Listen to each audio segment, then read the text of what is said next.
All right, so today's agenda. So we're going to start with nutrition for well-being with Emily, and then we're going to pass the baton to Ruth and talk about mindfulness and mindful eating and do a fun mindful eating exercise activity.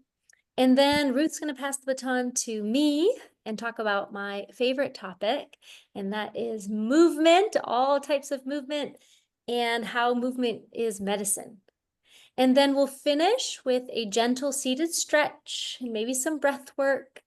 And if there's time, I'm sure there will be, we'll go into any questions that you may have and a possible group discussion where you all can share maybe some of your inspiration or what works for you nutritionally and mindfully and in a movement perspective as well. So for just norms for this presentation, this is a safe place. The whole U and myself, we acknowledge that the university and UW Medicine is going through uncertain and challenging times. And we felt like bringing this UW Symposium was a really great time that we all could connect on things that possibly can help with our overall well-being and things that maybe we can be in control of, and how important self-care, especially during challenging times, is very important. So with that, Emily, thank you so much for joining us and really looking forward to your presentation. I also will be monitoring the chat, so if you have questions along the way, feel free to ask them. And then when there's a pause, we can either answer those questions during the presentation or wait until the end. So we'll just kind of go with the flow. Okay. Awesome. All right, well, thanks so much. So happy to be here today. So over the next few slides, I'm going to briefly review how we can use nutrition to optimize well-being. So going to touch on energy balance, where we get energy, how different macro and micronutrients can support health, and hopefully some practical takeaways for you today from a nutrition standpoint. So when we consider nutrition, we need to first think about energy or calories. So calories are a unit of energy, and energy balance is that difference between energy consumed and energy used by our body. So as you can see on the chart on the right, an individual's total energy needs are made up of multiple components, starting with basal metabolic rate. And that is our body's needs to support very basic functions. We also have the needs to absorb and digest food, which is called the thermic effective food. And then, of course, we have activity. So that is going to include activities such as structured exercises like a run, a bike, or a strength exercise. But it's also going to include activity, things like taking the garbage out, picking up kids, or doing chores. So each individual has unique energy needs, and these can also change throughout life. Factors like age, gender, body composition, body size, disease, weight changes, as well as medications are just some of the factors that can influence that. So how does energy factor into wellness? Energy is a foundation for nutrition because adequate energy intake is really important for supporting things like proper functions of organs, tissues, muscles. It's important to support a healthy metabolism, weight maintenance, can optimize recovery, as well as support athletic performance and control appetite, just to name a few. So on the next slide, we'll talk a little bit more about how macronutrients can support our wellness. So we get energy from three primary macronutrients: our carbs, our fats, and our proteins. We also do get energy or calories from alcohol, but not going to dive into that too much today. Carbohydrates are going to provide us with energy, of course, but it's also going to support our muscles. Foods with carbs contain good vitamins and minerals to support our health, and certain carbs also contain dietary fiber that can support our digestion. So we can categorize carbohydrates into two different buckets. Simple carbohydrates, these are going to be foods like our white breads, pastas, flour tortillas, pretzels, candies, pastries. And these sources of carbs are typically going to be a little bit lower in things like dietary fiber, as well as vitamins and minerals. On the other hand, we have complex carbohydrate sources, and those are going to be more nutrient dense. Foods like fruits, vegetables, starchy vegetables in particular, like beans, corn, as well as potatoes. And then lastly, whole grains.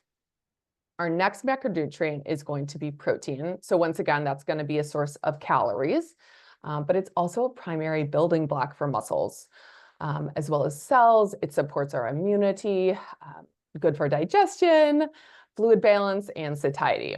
So we find protein in varying amounts in certain foods. So for example, things like our grains and vegetables are going to be a little bit on the lower side for protein, especially the vegetables. Foods like seafood, meat, beans, dairy are going to be higher in protein. And then lastly, fat. So fat, once again, is going to provide us with energy, but it's also a really important macronutrient for absorption of certain vitamins, like our fat-soluble vitamins, supporting our hormones. It provides us with essential fatty acids that our body can't produce, as well as contributing to satiety. We find fat in animal as well as plant sources. So animal sources being things like our beef, pork, dairy, butter, and plant sources, olive oil, nuts, vegetable oils are just some examples there. So of course, we can talk about these macronutrients in 3 categories, but in real life, they typically rarely exist alone. You typically find them in different ratios in certain foods. For example, something like a bread is going to be highest in carbs, but also have some protein in it. Or a piece of salmon is going to be an excellent source of protein, but also a source of healthy fat. So let's talk next a little bit about how we can apply that overview of macronutrients to building a plate to support your health. All right, so on the left, you see an illustration of what's called the My Plate. You may have seen this before. It's one of my favorite kind of intro and starter tools for nutrition, but a really important foundation. So you can see here that it's showing you a visual of how we can use different food groups in different portions on your plate. Just going back to our very first slide is everyone is going to have different nutritional needs. So while this is a great place to start, in terms of those proportions, you may have different needs based on what's on this diagram. Things like activity level or athletic performance, specific health goals, dietary requirements are just a few of the things that may change what your plate is going to want to look like. So as you can see, about half your plate is filled with fruits and vegetables. We know these fruits and vegetables are packed with lots of good fiber, as well as vitamins and minerals, things like vitamin C that we know support our immunity. Another one there is something called beta carotene we find in foods like carrots that can help support our eye health. Next, we want to think about a protein source. So trying to prioritize those lean protein sources, limiting our higher fat fried protein sources like a fried chicken, sausage, bacon, pepperoni, help us to limit our intake of those less healthy types of fats like trans and saturated fats.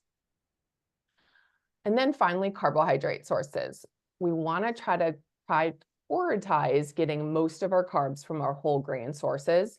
You're going to get a little bit more of those vitamins and minerals as well as fiber, and that fiber can really help to keep you full and satiated throughout the day, in addition to supporting your digestion.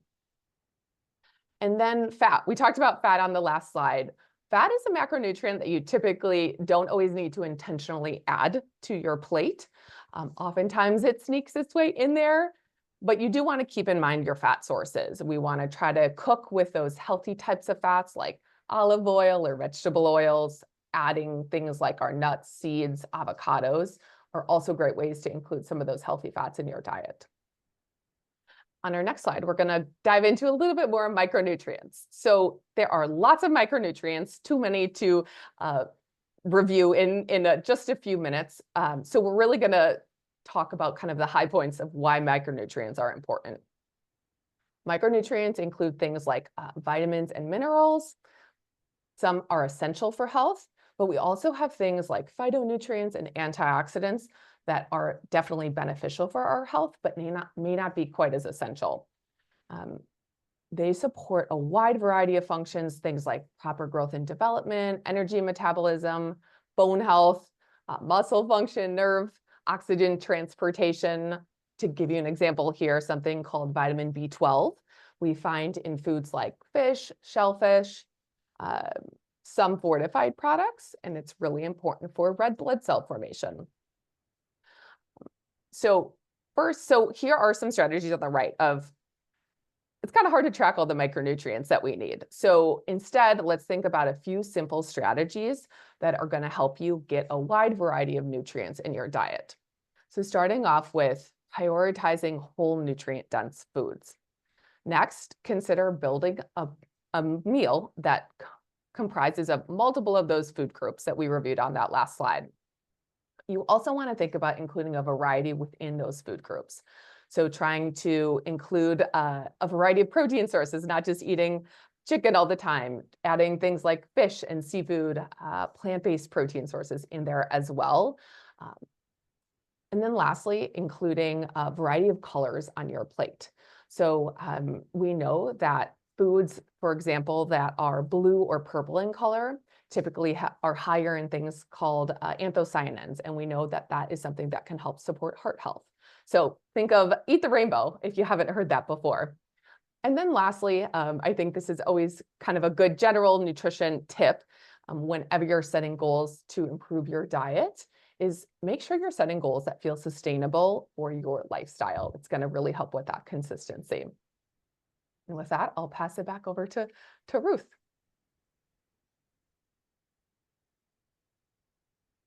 Well, thank you, Emily. So much great information. And we do actually pass the baton fairly regularly. I'll reintroduce myself here. My name is Ruth Foster Koth. I use she, her pronouns. And we do work together, Emily and I, because she talks, as you can tell, about the details and the content of what builds a healthy diet. And then people come to me and we talk about how do we make that happen? And that really lives in my world as a social worker. And I even just am going to use as a platform, Emily was saying, setting goals. I even like to introduce with people, if you're setting goals for yourself, start with what I call the big V. What are my values? And am I building something that goes towards my values or away from my values? So a goal would be along the line of, let me just throw out an example. Boy, Ruth, I want to live healthier. Okay, that's a value and it doesn't have an end point. Can't imagine there's a point at time when you say, I'm done living healthy now. I'm not interested in that ever again. So, so people will say, okay, in line with values, what are the goals I'm going to mark along the way so I can tell if I'm moving towards my value or away from it. So this is how Emily and I work together, and thank you again for the opportunity. So we're going to talk a little bit about mindfulness, and we're going to do a little applied practice. I do teach a mindful eating class twice a month at the Weight Management Center. So this is just a small amuse-bouche, if you will, of what we would do there. And as you can see, I just threw a couple of definitions together because mindfulness, very often people will use the term, and we're going to talk about this in a moment, but what is it really? It's the art of being here now. In class, I often say to people, I'm not sending you my slides, not because I think they're precious and I don't want to share them, but it's because I want you to be here with me now. And I will send you resources afterwards so that you can practice some of these things. Or as a colleague of mine that I really adore, a guy by the name of Jonathan Cantor, some of you may know him. He says, I don't try and give out too much information because I don't want to overwhelm you. And when we get overwhelmed, we get to that point where our nervous system can't keep up. And then we're in shutdown mode. So let's just be really present. Let's practice this stuff. It's characterized by this idea of being here now. And this is the one that my brain struggles with the most. When I'm here present, can I be non-judgmental about it? Now, my brain's probably going to kick in and be judgmental, or my mind is anyway, but I'm going to see if I can notice myself judging and then not get super involved or assign meaning to it. So those are some loose definitions of mindfulness. Next slide. Let's see. How do I get the next slide? I believe is it showing? It moved for me. Let me know, Ruth. Oh, I'm not showing that it advanced. There it is. Okay. So mindfulness versus meditation. I just wanted to take a moment to explain the difference to this. Mindfulness is that state of being, that practice we talk, the being here now. And meditation is the tool, much like Lauren's beloved classes and our weight training. We practice weight training so that we have that strength and capacity to do the things that we want to do throughout the day. Same thing with meditation. Meditation is that tool that if you do it regularly enough, you'll notice you're more mindful throughout the day and more present. And I always encourage people to broaden their definition of meditation to include, if you have something like a prayer practice, some people sit and are grateful for their meal before they eat. That's a meditation. These are ancient traditions, and there's many ways to be involved in them. And by practicing them, people do notice over time they feel more calm. They feel actually more prepared to interact with their day. So just a few benefits. We do know that by practicing meditation, you will build mindfulness, and that mindfulness often people will report feeling less depressed. They feel less anxious. Often people say they have increased capacity for being able to address things. Interesting thing about stress, they're able to tolerate stress better. Just a quick little side note about stress. We do need some stress in our lives. This is probably hard for some of us to hear right now. There are lots of us feeling the burden of stress and how things are changing and swirling around us. But we do need some daily resistance in order to have growth. I'm remembering a time when I was in Arizona, of all places, and I went to the biosphere. I don't know if anybody's been to the biosphere, but they had trees in there, and these trees were tied up to the walls. And I was very curious about this. So I asked, I said, why are the trees tied up? And they said, well, one of the things that we learned by having this enclosed biosphere with no wind, the trees were having a hard time growing straight. They needed the wind and they needed the resistance. And I think of that sometimes when stress comes or there's that push. Think, maybe I just need to lean into the wind a little and try this. Now, of course, stress can become really overwhelming, and that's probably a different discussion. But mindfulness, meditation can help you manage and also notice, when is my stress load getting too much? We do know the immune system improves with meditation, mindfulness, and presence. And there's a ton of research about people's experience of pain changing when they practice mindfulness. Eating mindfully versus eating mindlessly. Here's just a list of the ways, some of the ways that people will report eating mindlessly. Lots of emotional needs. I do have regularly, daily, people will say, I'm just such an emotional eater. We understand why people do this. It served a purpose and probably still serves a purpose. It's helping in the moment not feel that which we're feeling uncomfortable with. Or alternatively, I'm so happy I want to keep eating because this is a really fun experience, right? Eating while doing other things.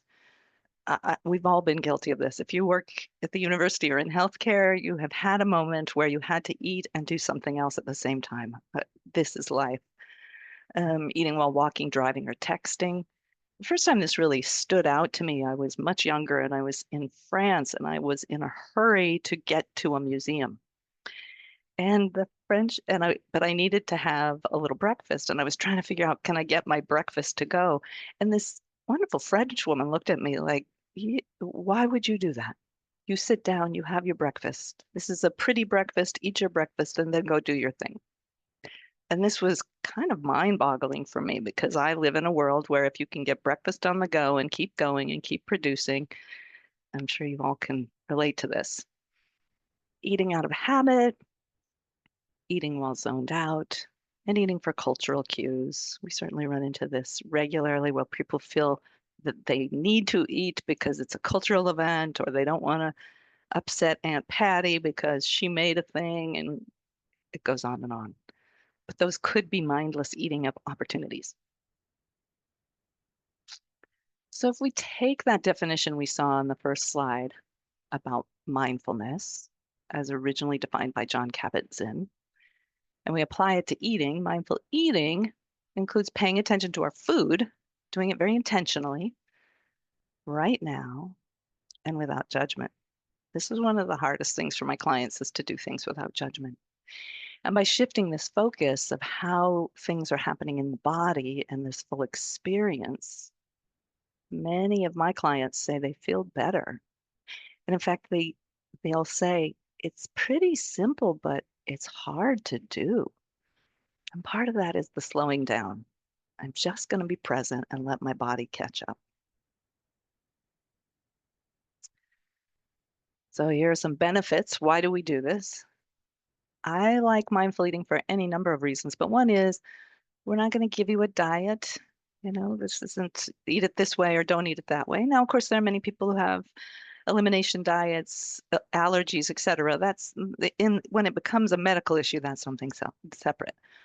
But there's not a prescription in order to do this well for yourself. Again, it's very gentle. As I mentioned, my clients will say it's really, really simple. It's just, I almost forget it's so simple. It endures. It's always there. If you decide, gosh, I haven't had a mindful bite all day, I've been running around, your next bite can be your mindful bite. So it's still there. It's research based. I threw 2 ideas out here. There's so much more. If you're really into research, you're in a wonderful place to find much more. The library system's intense. You could write to me and I'll tell you more, cite more things. But again, in keeping it simple, I didn't put a lot of citation here. And it's for everybody. This is also a very interesting fact. So if you are at all involved in the eating recovery world, they teach mindful eating to everybody, whether they've had trouble eating enough, whether they struggle because they eat too much. It doesn't matter because we all need to eat. So when we're present and we really hang with that and show up for our bodies, we can really heal and grow. And that's some of the many benefits of mindful eating. So just to, I think the next slide, I'd love to do just a quick mindful exercise. And some of you may have mindful practice. This is just going to be a nice little check-in for you, a little breathing. And what we'll do is just a little mindful check-in, and then we'll do a mindful eating. And what I'm going to say about mindful eating is I don't want anyone to feel nervous about this. This could be anything. If you decide to join us for the activity, it's not meant to be the whole meal. It could be just one bite. It could be a slice of cheese, a piece of chocolate, a few nuts, a little yogurt. We're just going to practice one mindful bite together, just so you can get the feel of it. And again, it's not meant to be a whole meal, and certainly don't over concern yourself. If you don't have anything available, you could probably just sit through and picture it as well. The mind is pretty powerful that way. All right, so I put some instructions up here because if you've never practiced any mindfulness, it's nice to have instruction. Again, or rather than, yeah, meditation practice, it's nice to have a little instruction. Just like with lifting weights, you could just go in and lift them, but it's really nice to have somebody explain, and probably pretty important, what's the structure technique in order to do this well. So I tend to like to sit with my feet on the floor. You can have a mindful moment standing up. You could do mindfulness lying down. It does have an occupational hazard that some people fall asleep if they practice this lying down. But if that's where you're available right now, just do the best you can. Or if you start to fall asleep, maybe flutter your eyes open or lift your arm. I like to imagine my tall spine, maybe with the idea of a blowhole at the top of my head, or maybe a little string, something that helps picture that I'm tall but not stiff spine. You probably noticed I talk with my hands. Every time I meditate, I intentionally decide, where am I going to go with these hands today? What shall I do with them? And for today, I'm going to put them in my lap. And then I encourage people to make a decision about whether or not they're going to have their eyes open or closed. So you just get to decide what's right for you. So I'm just going to invite us all to take a breath and just notice your body arriving today.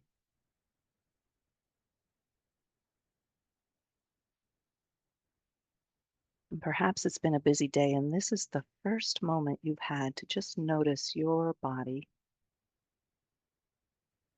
and the breath that connects your mind and body together.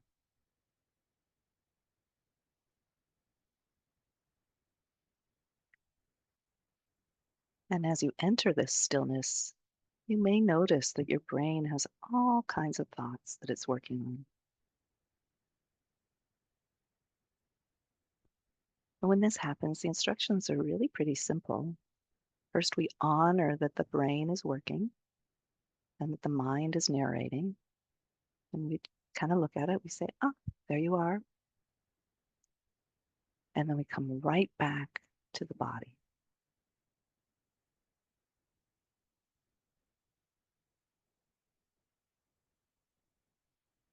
It can also be helpful to have a point of focus on the body. And for today, let's just pick the breath because it's always available. Now let's see if you can notice your natural breath.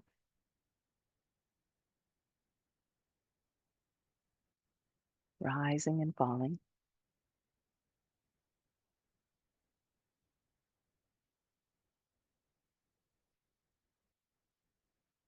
And it can be helpful to notice where you notice the breath most profoundly.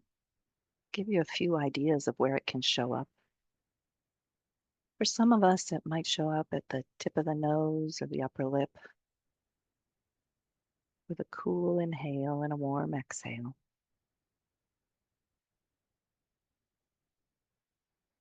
For others of us, we may notice the breath in the back of the throat or the upper chest.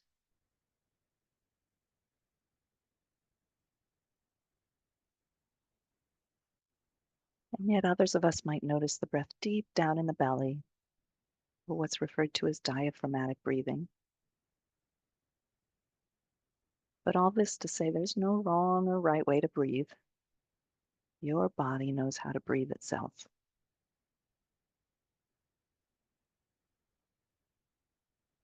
We're just noticing that connection now.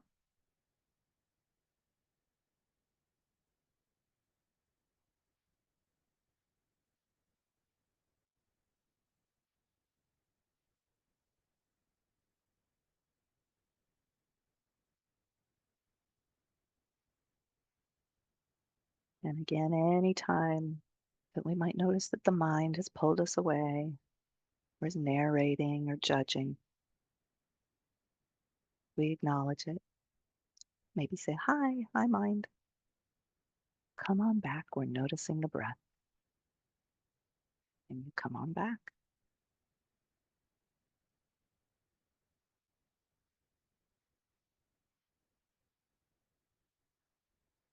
And just take one more natural breath, maybe filling your lungs as best you can. And then exhaling very intentionally, perhaps even extending that exhale. And maybe wiggle those fingers and toes to come on back to the room. So I intentionally wanted to have a little mindful check-in so that we could have awareness before we even do the mindful eating. So here's a meditation practice on eating. I'm wondering and hoping that of all the participants here, that folks have had enough of a moment to go get something if they wanted to practice mindful eating with us today. It's hard for me to know. I'm just wondering if I need to give a moment or two, or if everybody feels pretty content with what they've got. You could even have a cough drop. You don't have to have food. All right, so I'm going to assume that folks have what they need and they're going to practice, unless I hear otherwise. All right, Lauren or Anna, feel free to dive in and let me know if we need time. Otherwise, I'll just start next meditation. I think we're good. Okay, terrific. All right, so I'm going to lead us all on a mindful eating meditation. And I will do it with you until the point at which we actually eat. And the reason for that is not because I won't eat today. I will have mindful bites, but it's very annoying for all of you if I start chewing while I'm guiding you. So that's why I don't actually eat while I guide. And the other thing I would say about this meditation is, as you can, wait for me to give the instruction before you do the action. It's a little like the game of Simon Says. Ruth says, do this next. So we're going to practice mindful eating. All right. So center for you, whatever it is you're planning to eat mindfully, have it in front of you just now. And we'll begin this mindful eating meditation with a quote from Henry Miller. The moment one gives close attention to anything, even a blade of grass, it becomes a mysterious, awesome, indescribably magnificent world in itself. So let's take a moment to bring that level of attention to the object that you're going to explore today. So I'm going to invite you, if it's possible with your mindful object, to put it on the palm of your hand. And holding this object in the palm of your hand, if possible, turn it around and start to notice texture. Now, if this is something on a spoon or a fork, maybe turning the fork or the spoon around. Notice how the light shines upon it. Is there any fold or texture?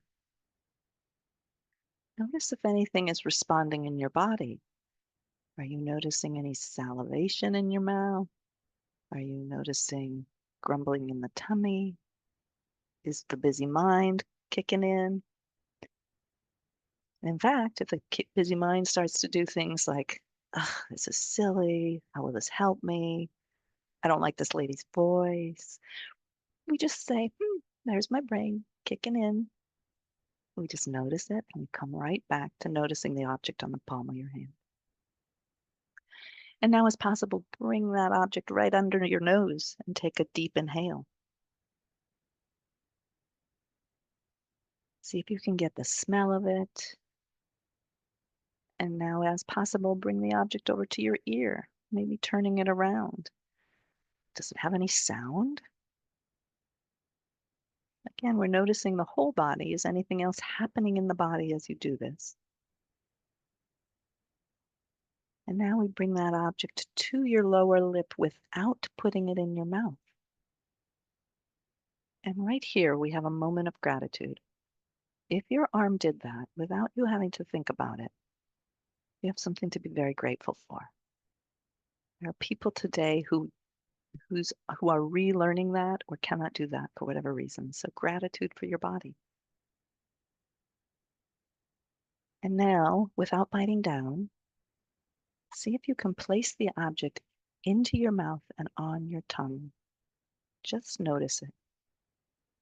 Explore the sensation of the object in your mouth and on your tongue. What is happening there? Is the sensation changing in your mouth? Is something happening in your mind? Is there rumbling in your tummy? Just notice. And now when you're ready, intentionally bite down on your object. Interestingly enough, often we have a dominant side to the mouth. So you may notice that your bite goes from one side to one side first and have that bite. And now intentionally lifting your bite up and moving it to the other side of your mouth. Just notice what's changing in your mouth as you do this exercise. And continue to slowly chew and notice how the mouth and the saliva and all of this come into a dance that helps you to chew, masticate your bite. And keep doing this until you really feel like you can't do this much longer. And you will notice naturally that other parts of your body will start to turn on. So when you notice the sensation of the need to swallow, go ahead and follow the body's need to swallow. See how far you can follow that bite as it goes to the back of the throat. Perhaps it starts to go down on its journey to the stomach. Just noticing that in full. So finish that bite. Wiggle those fingers and toes. Come on back to the room. So that is our mindful eating exploration. Hopefully you were able to get something from that. I welcome questions and answers because I don't have them all, but I welcome questions. But for now, I'm just going to let you finish that bite and pass it back to Lauren. Thank you so much, Ruth. Laura, your comment's so funny. I decided to use a banana as my object. Oh, that was so wonderful. It's so wonderful. We have a couple questions. I thought maybe we could, if anyone has additional nutrition questions, if you want to put those in the chat before we move on to some movement inspiration. Do have a couple questions for you, Emily. From Chris. Thanks, Chris, for adding a question. Are carbohydrates necessary for proper digestion, metabolic function in any given meal?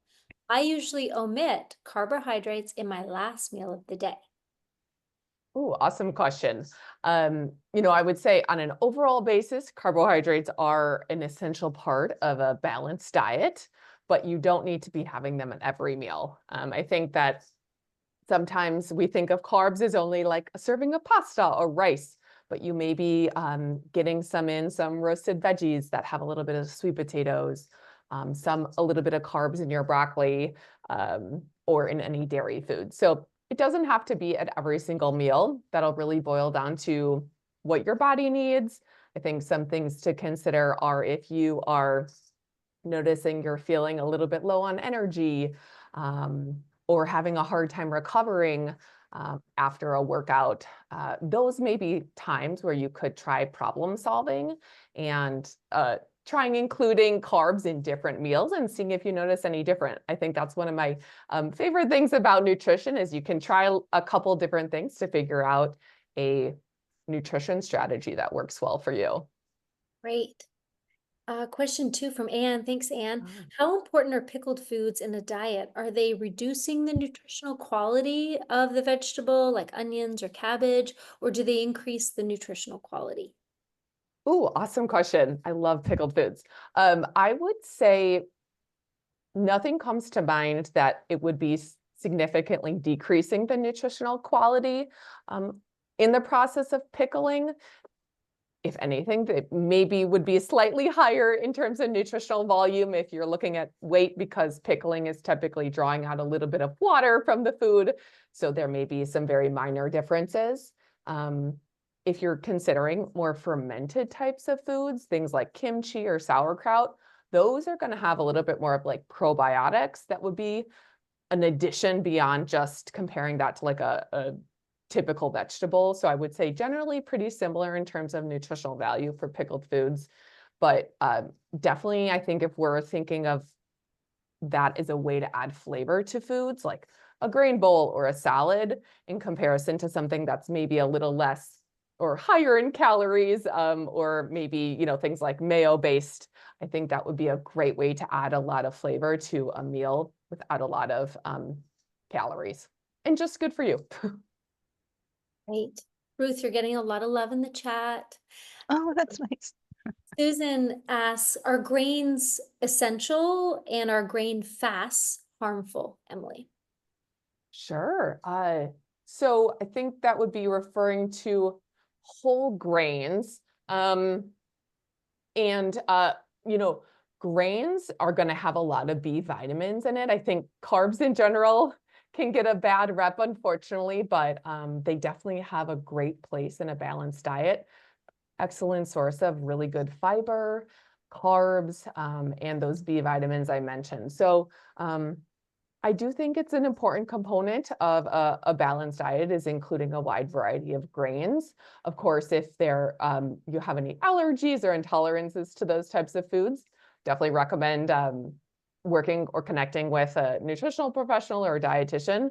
They can definitely guide you a little bit. And if you can't eat that type of food, what can you add to your diet to maybe make up for some of the micronutrients or that you would be getting from those whole grain sources? Great. Shelby asks, are there any nutrients that would be especially helpful for folks with mood disorders? Oh, sure. I think that, gosh, Ruth can always chime in here. But I think that nutrition and mental health is a very evolving area of research that's getting some great spotlight. I think that some of the things that we think about are healthy fats. Those are things that can support brain health. Honestly, a lot of the things that we've talked about today in terms of getting great intakes of fruits and vegetables, to specifically answer that question, they definitely have looked at a little bit more specific in terms of mental health diagnosis, but I would say on an overall basis, there's a lot of things that we've talked about today that would definitely help support Well, and mental health. Yeah. if I could just tag Yeah, on to that, Emily, of please. course. I would love. So I can't speak to the research at the moment because it's ever evolving. I mean, so I don't want to necessarily throw out specifics, but what I would say to that is one of the things I talk about with my clients is really if we think about our bodies, they're pretty basic. And I am cautious to say this in front of a bunch of medical professionals and folks who know the science much more than I do, but I like to think of the body as having really basic needs and are we meeting them? So it's very similar to raising a toddler, if you will. So what does a toddler need? They need regular sleep. They need regular meals thought through, lovingly prepared, hydration, regular bathroom and bladder habits. You can get a pediatrician way worked up if the child's backed up. Need some movement, get the wiggles out, and that sense of connection and purpose. We know that small children won't even grow if they don't have social connection or meaning in their lives. And I have a strong conviction, and I continue to see this with my clients, that if they can evaluate their day in how would I care for a toddler, and am I applying that to my body and my care? Could I look at it that way? Often things improve. Now, as far as mental health, what often shows up for adults is that the how they're eating can sometimes be an issue. Like they're not eating often enough. Emily and I talk about this regularly, or their sleep is not regular. And so obviously there's going to be a tantruming body, and you could have a tantruming mind in there as well. And I'm not making light of mental health. This is my full career. I'm saying that even some of these basic things with nutrition and how we fuel ourselves, our bodies and our brains are worth taking care of. That's what we're here for. And how do we show up to do that lovingly and gently? I also say in our clinic, if being really hard on ourselves had terrific outcomes, I'm pretty sure I would not have a job. I'm not even sure we'd have many jobs because most people have tried to be really tough. I'm going to try harder tomorrow and I'm going to eat only this and I'm going to eat blah, blah, blah. Gentle, gentle, gentle. Gentle has long-term benefits. Great. What are the roles of salt and sugar play? So what are the roles of salt and sugar plays in the nutrients?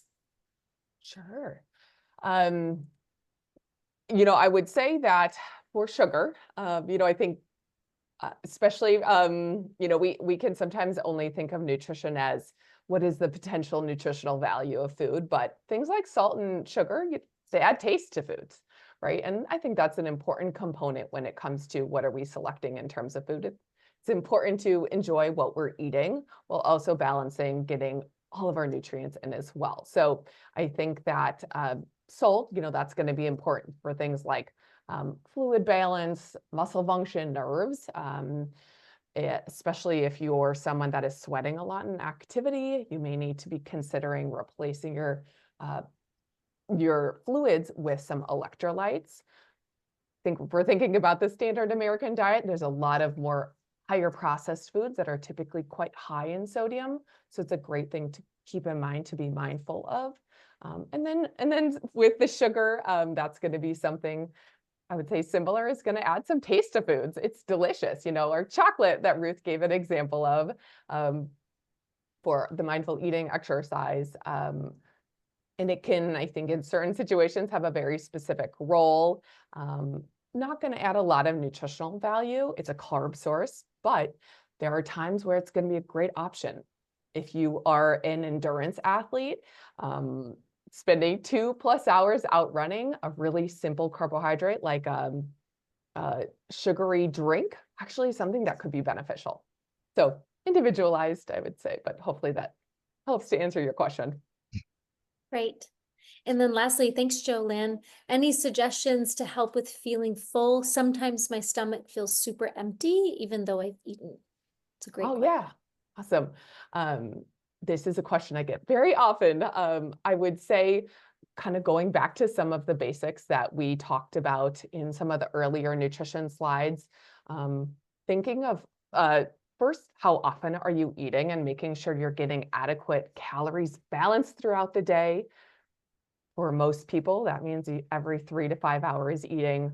But then when you're thinking about what you're filling your plate with, big things you want to consider are, do you have enough protein and fiber-rich foods? Those are things that typically really help with fullness and satiation.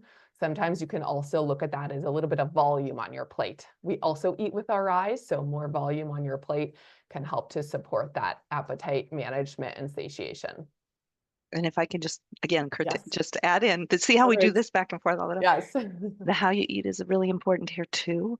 If you notice that you're eating in front of television or distraction and you're like, my plate's gone and I still am hungry, the mindful eating might be your best tool. Can I have my very first bite be a mindful bite? Or if I'm eating really fast and I never seem to get full, maybe that next bite's my mindful bite. Being present in your body. And if it's grumbly and hungry, again, we're going to want to go to content with what Emily's saying, but also the how is important, super important. That's great. Is there any other questions? Doesn't you feel free to unmute, or maybe any reflection of the mindful eating practice or mindfulness in general before we get our wiggles out? And I'll just comment, the background is just a, it's just something, there's nothing significant. I just did that out of acoustic tiles for sound. I have a quick question about, you hear different thoughts on how much water to drink. And I'm always trying to drink so much water, and people look at me like, why are you drinking so much water? And I don't know, I get like 32 ounces in a day, and I feel good about it. But what's the suggestion on water? Okay, making sure I'm on volume here. Yeah, generally, I think there's a lot of variance to that. I generally advise people to start with a minimum of 8 glasses a day. Of course, if a doctor or provider has given you a specific fluid recommendation, always follow their advice first. Start with that. But for a lot of individuals, you may need more than that. So you can kind of consider, do you feel hydrated throughout the day? Checking the color of your urine, that's something you can just Google. It'll give you a little chart for thinking about what color it should be. That's a great way to assess your fluid status. If your skin's really dry or your mouth feels really dry, those may be signs that you need a little bit more fluid intake. So it does really vary based on your activity level, your climate, but that can be a good base to start with. Thanks.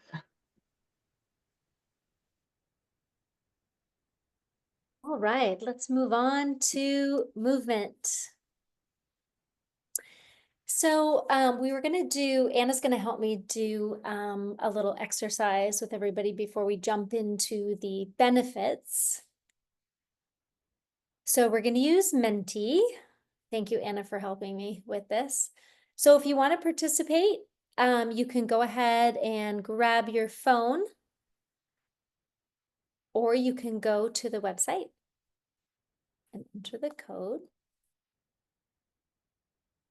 Just trying to get kind of a pulse of how everybody feels about exercise.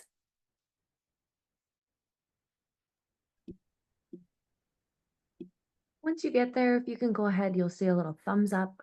Go ahead and press that thumbs up. It'll just give us a good indication of how many people out of our group are there before we go to that first question. Give people a few moments. Thanks. I was wondering what that was.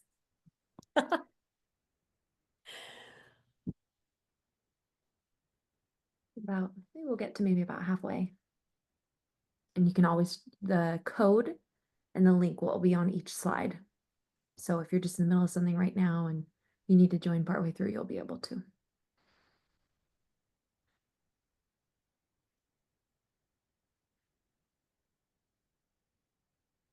All right. I think we might have capped out at that for now. Okay. Okay, Our great. first question. All right, so the first question I have for the group is, what does movement do for your physical and mental health?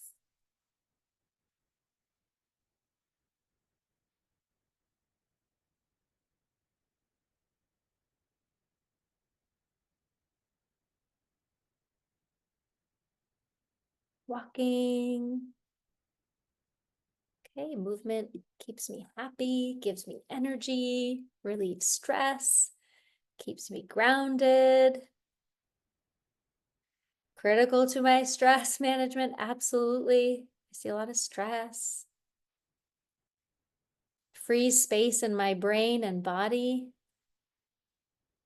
Soothes me, reduces my anxiety. Helps manage my ADHD and anxiety, clarity. I feel happy and whole, more energized, refocus. Yeah, sometimes it can exhaust. It can exhaust you, absolutely. Allows me to be more present, tames anxiety, decompresses. Excellent. Great. So I always like to start my movement presentations with just, a gentle reminder of all the benefits. First two that come to mind, it increases our self-esteem, setting and achieving a movement goal, even those small ones, like, today I'm going to walk to my lunch, or today I'm going to take a couple more breaks and move my body, or I am going to attend that class, or I am going to try something new. Having that can boost your confidence and give you that sense of accomplishment, and that can translate to the rest of your day, to your job, to your mood. It helps with emotions. So physical activity boosts blood flow to the prefrontal cortex, which is our brain's rational decision-making area, which can help regulate the emotional center that triggers fear response.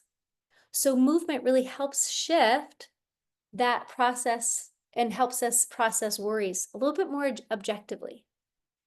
So raise your hand if you're having a rough day and you go out for a walk and you're like, okay, I'm centered. Before I answer that email or meet with that colleague or maybe that customer or client or patient, you go for a little bit of a walk, right? Or you move your body or you do, yes, exactly. Great.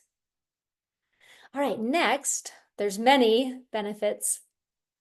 So it releases mood boosting chemicals. Yay. So physical activity can increase endorphins, dopamine, serotonin, these natural chemicals that improve our mood and reduce our stress. Going into the theme of stress, movement can reduce our stress and anxiety by lowering those cortisol levels, helping us feel calmer and less stressed. Movement can increase or improve our sleep. So this is really interesting. So exercise uses energy and raises our core body temperature. And so as our body cools down post-exercise, it mimics that natural temperature drop that occurs before sleep, promoting drowsiness. So it can help drive those sleep pressures. Next, additional benefits to movement. So it fuels our body and brain for daily activity and physical performance. It can enhance metabolic health. So it exercise improves insulin sensitivity, may reduce risk of type 2 diabetes. Exercise and movement lowers inflammation.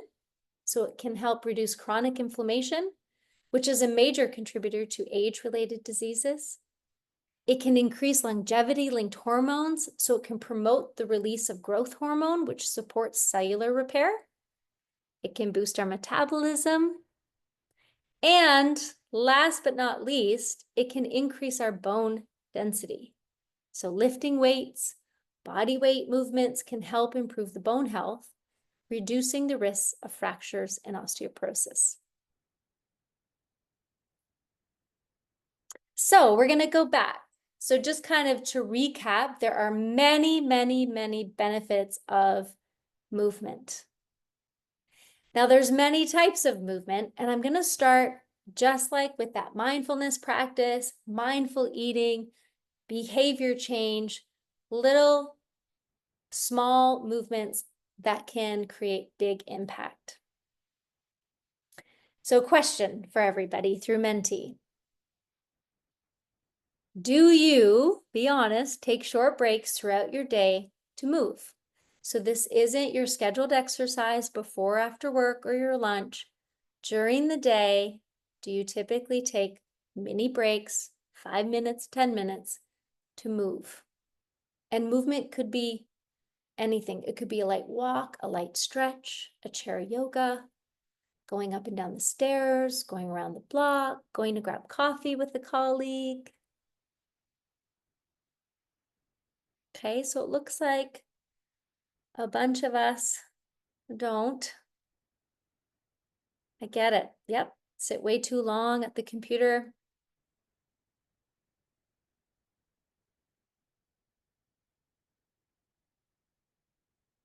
So for those that do, raise your hand if you see a benefit, if you see kind of that impact, if it makes a difference in your day.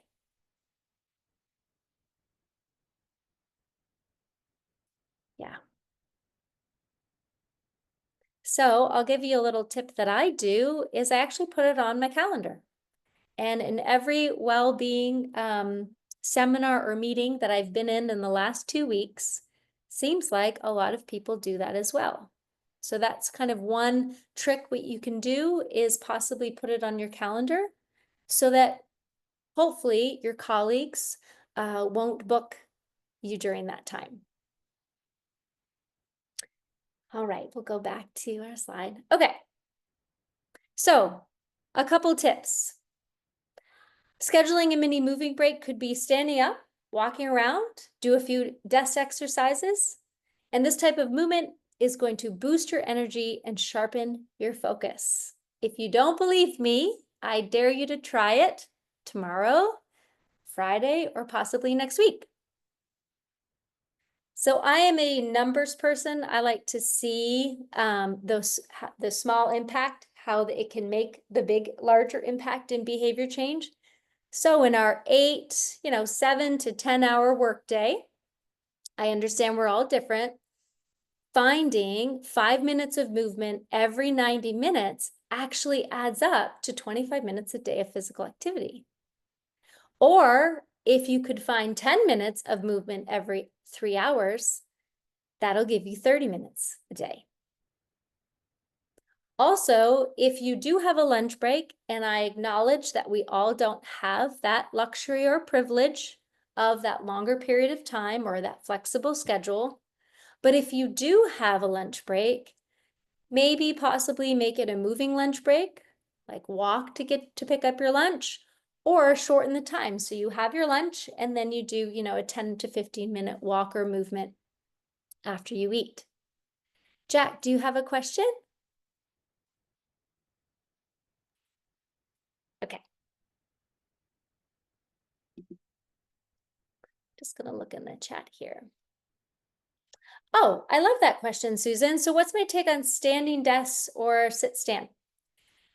So I think, obviously a standing desk would be great if you have that option. But I actually recommend, so we either, some people that have that standing desk, then they stand all day, right? You stand still, going back to back to back in your meetings. So that standing still or sitting still doesn't give that movement. Standing's maybe a little bit better, but you may feel it a little bit more in your lower back. Where sitting, you're gonna feel, when you get up after 3 hours, you're gonna feel it more in your hips and your glutes are tight.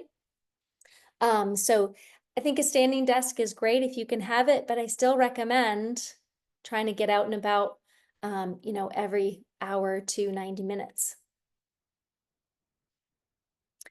So that's basically tips for moving throughout the day. Next, we're going to talk about, oh, I have more.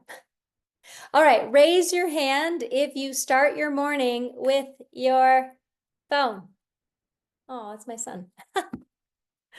Right? Why do we do this? Because it wakes us up. Yeah, we look at the news, or we look at social media, or we look at the emails that we missed the day or night before. You know, I'm not shaming anyone, but I do challenge you to possibly think of a different way to wake up in the morning.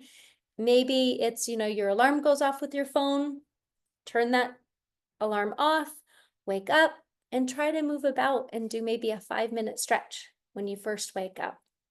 That'll increase your blood flow and reduce the stress before your workday begins.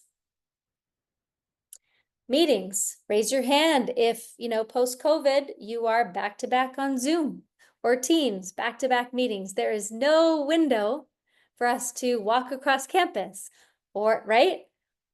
I mean, back in the day, some of us would have 2 or 3 meetings in that full 8+ hour workday. Now, I mean, I look at my Monday schedule and it's back to back to back to back to back. So I challenge you, if you're someone who is booked back to back to back, maybe shorten your meetings by 5 to 10 minutes and create that boundary, or maybe even create, exactly, Jolyn, there's no room for even a bio break, which is not healthy either. But maybe try, again, not every meeting, but maybe try like 1 meeting a day to shorten that. So your one-to-ones with your staff or your team meeting, or even if you're trying to meet with a colleague or a collaboration or a partner, change that to 50 minutes, 5 to 10 minutes shorter than usual, and use that time to move. And I guarantee the person that you're meeting with will appreciate that boundary as well. The last tip is connect with a buddy. Does anybody have like a walking partner? Maybe that's, around your neighborhood, or a friend, or maybe even at work, a colleague that you like. My dog, perfect. Yeah, my dog too. She always knows when I don't have time. She just kind of sits there and looks at me. Yeah, exactly. So yeah, try to connect with a colleague and commit to maybe moving together a few days a week. So maybe if you are in a hybrid schedule, or even remote, we've tried a couple times in our leadership meetings to do a walking meeting, and instead of on Teams or on Zoom, we just do a FaceTime and we all get out there and walk. All right, last, we're going to move into kind of the major modes of exercise. So there's cardiovascular exercise, there's strength training, and there's flexibility. All 3 contribute to your overall well-being, and all 3 have been studied, and there's exercise prescriptions on all 3 ways. But my last mentee question is, I kind of want to get a sense of, what do you all enjoy? So what do you like better? Rank them. First, second, and third. Is it flexibility like yoga, stretching? Is it cardio, whether it's dancing, running, walking? Or is it the strength training, maybe body weight, or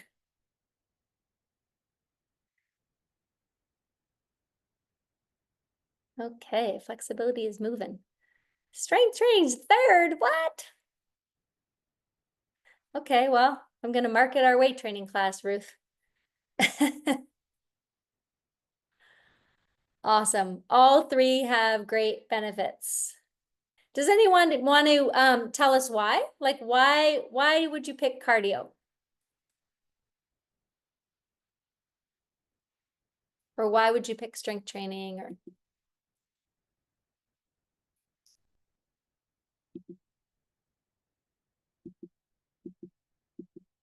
I like strength training because actually cardio is included in it to some extent without being full on cardio.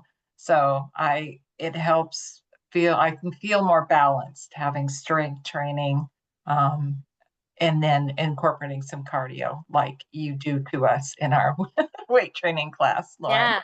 yeah, I like to throw that in there. Yeah, quick breathing makes me feel like I'm doing a lot. Yeah, sometimes like we really got to get that hard hit training or cardio. Yeah, walking gets me outside.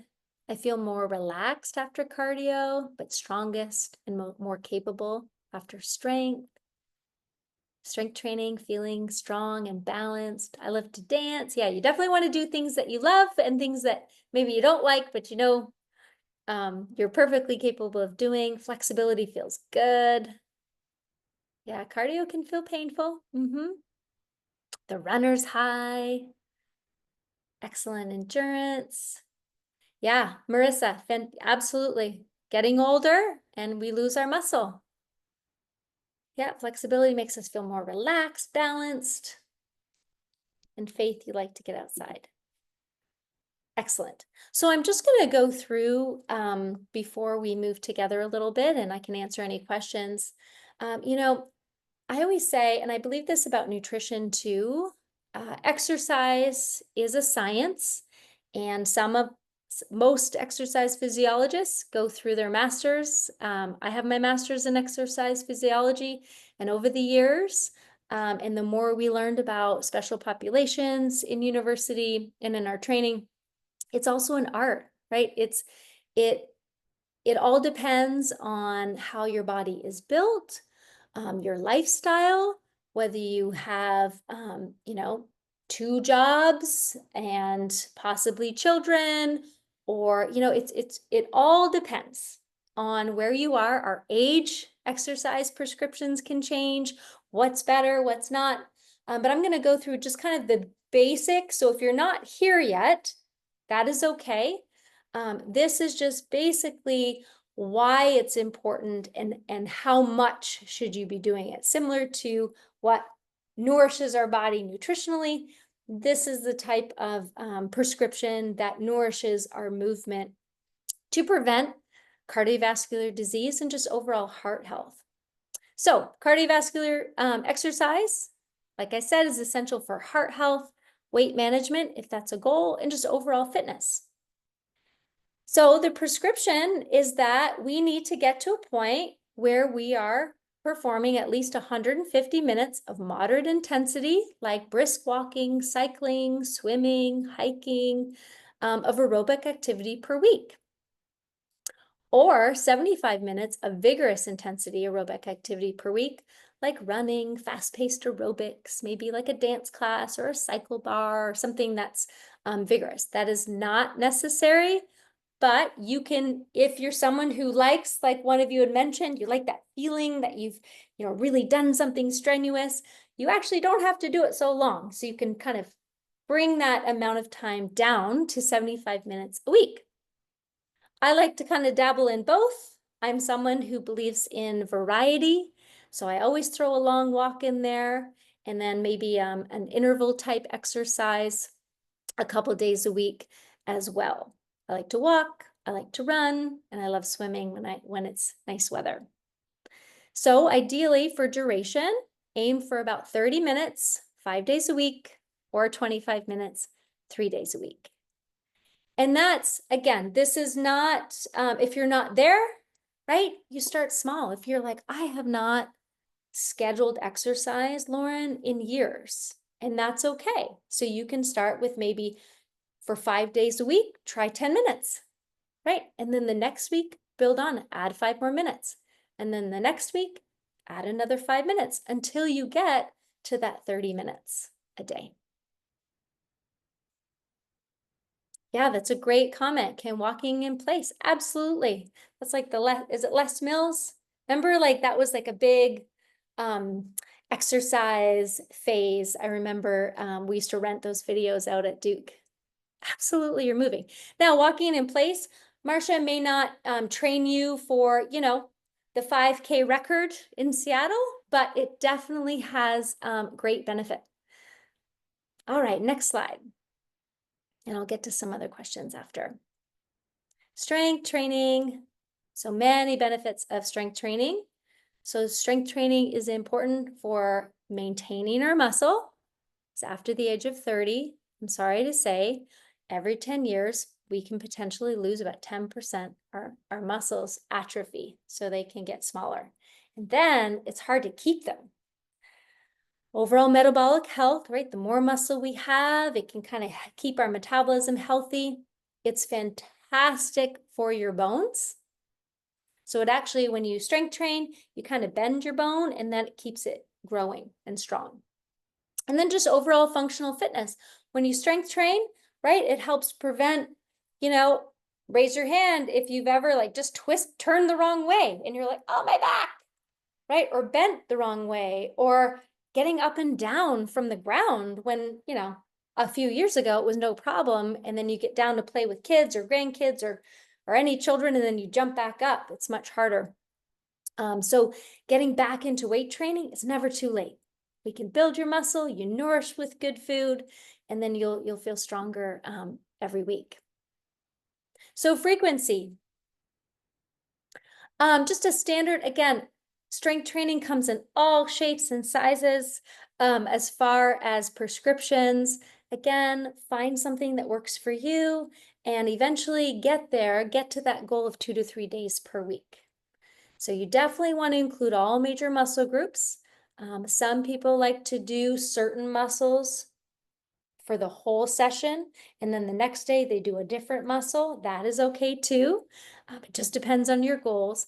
But if you are working your whole body, all of your major muscle groups, you want to give yourself 48 hours of rest, okay, between your sessions, just to allow for adequate recovery. For those of us a little bit older, definitely listen to your body and recover if you need it. Sets and reps, anywhere from 8 to 12 reps, moderate strength gains. If your goal is to improve your endurance, we increase our reps. And then for maximal strength, or if you're really looking to build, that's when you lift fewer reps and much heavier resistance or heavier weights. So one of the classes that I teach for the whole U is our weight training class.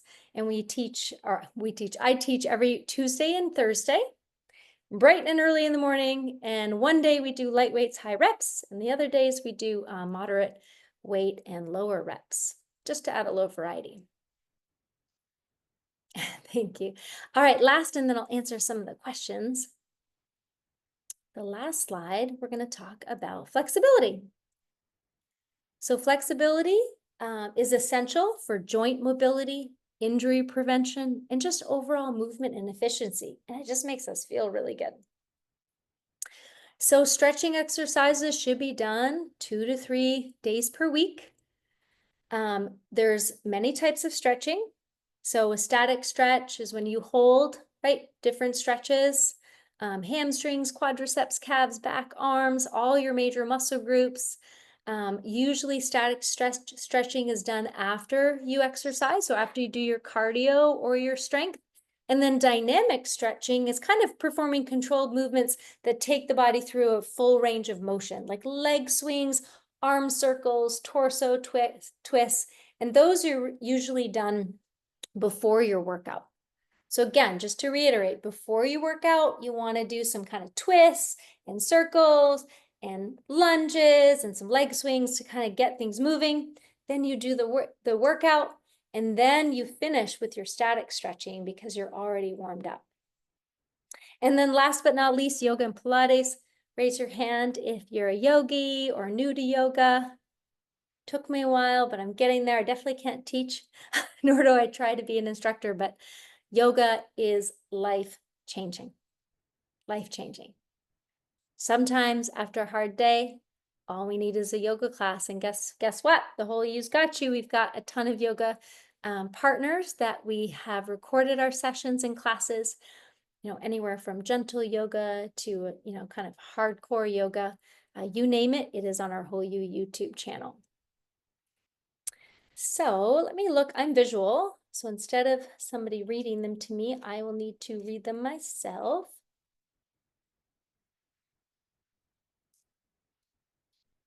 All right. Moniquetra, beautiful name. Okay, so do you have any movement recommendations for those with chronic disabilities such as fibromyalgia? Yeah, I'd love if you want to send me an email just type my name, Lauren Updyke. I'd love to chat with you if you're up for it for, 15, 20 minutes and talk about what movements would work for you. I do this all the time, just because it's an individual question. But yeah, I think you have to listen to your body, right? So like exercise shouldn't hurt. Sometimes it's uncomfortable, but it shouldn't hurt. So we want to find something that works for you that's maybe like a lower impact and more of a gentle movement. So even, like an example, I have people that take the weight training class and some actually don't even use weights. So what's so great about that class is, there's maybe a couple of people on their video, but you get to choose, whether you use weights, how much weight, and how many reps that you want to do. So maybe that's something that you would be interested in too.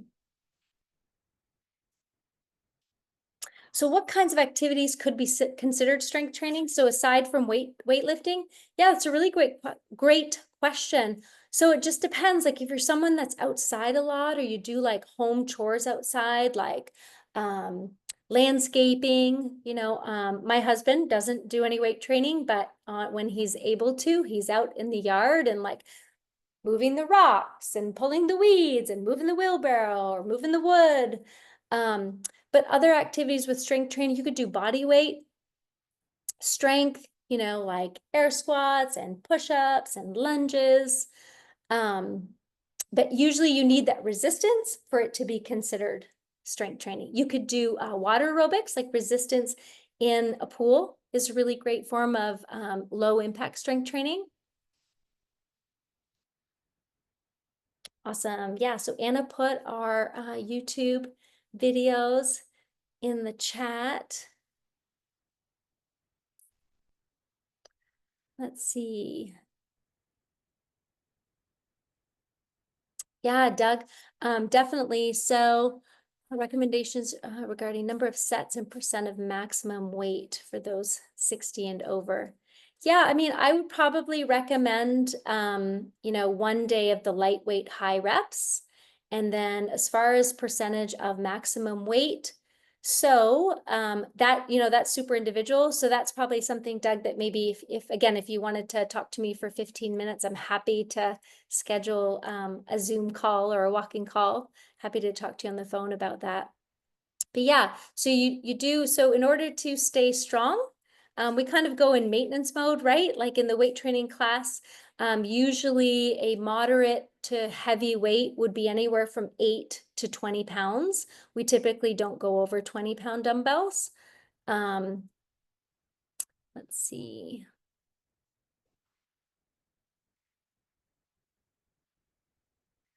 Okay, so mental blocks related to fitness. Okay. So medical issue that's caused pain after exercising, and now you're having a hard time getting back. Absolutely. Yeah, I mean, it's similar to injuries, right? Raise your hand if you've ever experienced an injury through exercise and just you're like, oh my gosh, like that is not enjoyable. It sets you back even more. I think we need to give ourselves more grace. I think we're really hard on ourselves, and that compassion of, maybe we're comparing ourselves to our, 18-year-old self, or maybe some of us played sports in high school, or, things change, right? Like I feel like the older that we get when we are in the workforce, the shorter our window of movement because of all the other priorities that are put in front of us. I remember when my kids were little and they were playing soccer, I thought I would join a adult soccer league, and it was for people over 35. And I remember like playing in the game and looking around, and like there were a couple dads like puking over the ledge or pulling a hamstring. The next day my back hurt. So you just have to give yourself grace and start slow. So if you're worried about, the intensity, always choose exercises that, like I said before, exercise shouldn't hurt, right? So if walking is too much, we have to, it's too impactful, right? So maybe it's stretching and yoga, or maybe it's swimming. I worked with someone that is limited from, she has a disability in her back. So we worked on a lot of chair exercises of just those like micro movements throughout the day. Again, sometimes you're limited, but at the same time, there are ways to find exercises that work for you and that will keep you kind of motivated and consistent. So again, happy to meet with you too, Caitlin. But I'm sure that, you know, UW Sports Medicine is fantastic. I don't know of any professionals that could help specifically at UW for the mental block related to fitness, but I can, you know, I'm happy to champion for you or talk to you about it. It's definitely hard to get back when there is that fear barrier.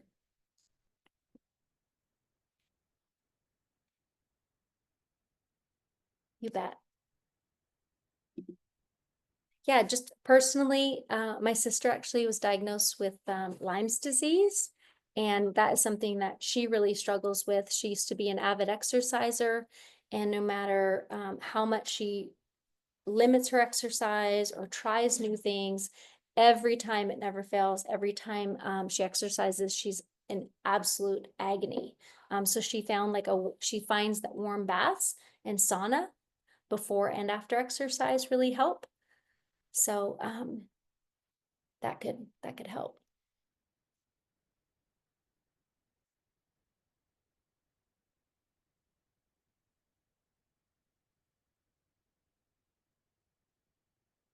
Any other questions? I think, Susan, on our, Anna, correct me if I'm wrong, I think on our Whole You website, we actually have some body weight strength training exercises. I believe so. Yeah, we've got lots of different videos on our YouTube, as well as some video guides on our site. We haven't fully announced this yet, but we're working on a brand new website. Actually, it's been a really fun project that Lauren and I are working on. And one thing we're doing is reorging a lot of our educational, especially the fitness content, to make it so much easier to find. As many of you know, we've been recording content since 2020, and it can be that needle in the haystack to find what you're looking for. So we look forward to, you know, releasing that.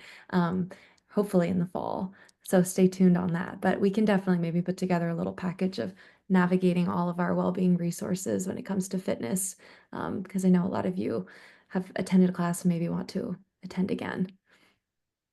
Yeah, definitely. Any other questions? So bottom line regarding movement and exercise, number one, try not to compare yourself, you know, from years past. Number two, it's never too late to start an exercise routine. Number three, find some things that you enjoy. So if you're someone who loves to dance, we actually have some dance videos, or maybe attend a dance class, or, you know, the web has millions of dance classes that you could take, or put some music on and dance to it. Number four, community for some can be everything. So joining a class or connecting more with the whole you definitely not only gives you a little bit of confidence, but it also shows you that we're all kind of in the same, we're all in the same boat, right? We're all trying to stay consistent with movement. We all have setbacks. Some of us get injured, and you have to kind of start over, but it's a journey. Moving is a journey, and every season is different. So with that, we're just going to move, but we're going to stay in our chairs. If you don't want to participate, that's fine. That's okay. I hope everybody has a wonderful day. Thank you, Ruth and Emily, for your time in presenting today. But I encourage you all to check out the Whole You website. Our current website has so many options, self-paced. So if you're not someone that wants to join a class, but you're looking for some self-paced movement support, you name it, we've got it. We've got the YouTube channel, and we've got articles around exercise. So as I'm hunched over, I'm going to bring my shoulders back. I hope you join, but again, you don't have to. Oh, there's my face. Uncross your legs. Roll the shoulders back. Feel free to close your eyes if you need to. 2 more. And then roll your shoulders forward.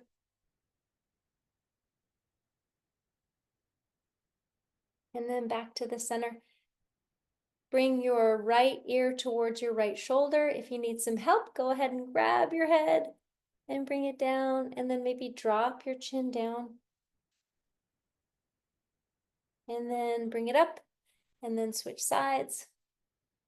Whose neck is snap, crackle, pop. And bring your chin down and come back up. Back to the center. Turn and twist to the right, just your head to the right, and then to the left. And to the right, and to the left, and back to the center. Lift your right arm up over your head, and then bring your right elbow down, and lift it up, and bring it down, and bring it up, and bring it down. Other side, lift your arm up, and bring it down. Lift it up, and bring it down. Up, and down, and relax. Place your right hand behind your bottom. Place your left hand over your right knee and totally turn and twist, looking over your right shoulder, and hold 3, 2, and 1, and switch sides. So your right hand is on the outside of your left knee. Turn and twist, and hold 3, 2, and 1, back to the center. Bring your hands up, show me your palms, elbows up, chest press forward, and back for 5, 4, 3, 2, I'm hitting the plan, 1.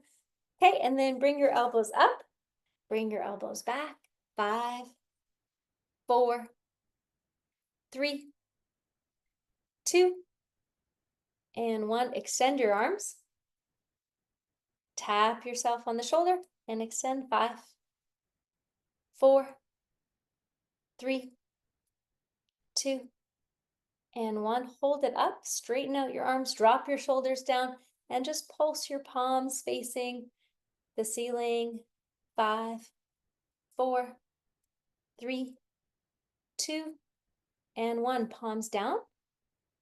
5, 4, 3, 2, and 1. Bring your hands in and extend. 5, 4, 3, 2, and 1. Place your hands underneath your legs. Okay, and you're gonna lift up your right knee and bring it back down. Lift your left knee and bring it back down. Lift your right knee, bring it back down. Left and back down. Release your hands to your side. Maybe even place your hands on your thighs with your palms facing the ceiling, whatever's comfortable for you.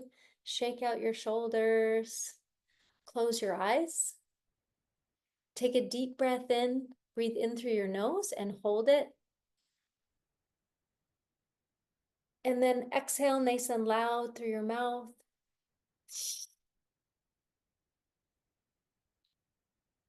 Two more times. Breathe in through your nose and hold. And breathe out.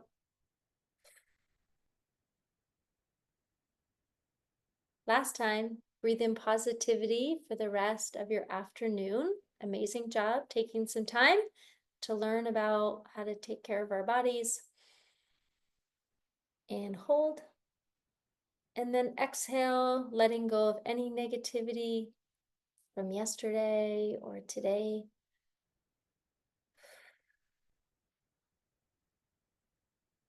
All right, everyone. I hope you all have a great afternoon. Thanks so much for spending your day with us. Tomorrow, it continues. So if you feel like maybe, a colleague or people on your team would benefit for attending tomorrow, it's okay if they're not registered. It's the same link. So definitely, share the love, and we hope to see you all tomorrow. And if you have any individual questions, again, feel free to email Anna or I. I see Sebastian is also on our team, our virtual event specialist. So if you have any questions, any feedback, if you'd like us to come to your department and talk about overall well-being or possibly do an exercise, we're happy to do that with and for you. All right? All right, everyone. See you tomorrow. And if you can't make it tomorrow, we are recording, so you can chime in and watch them later. Thanks, Jenny. All right, everyone. We'll see you later.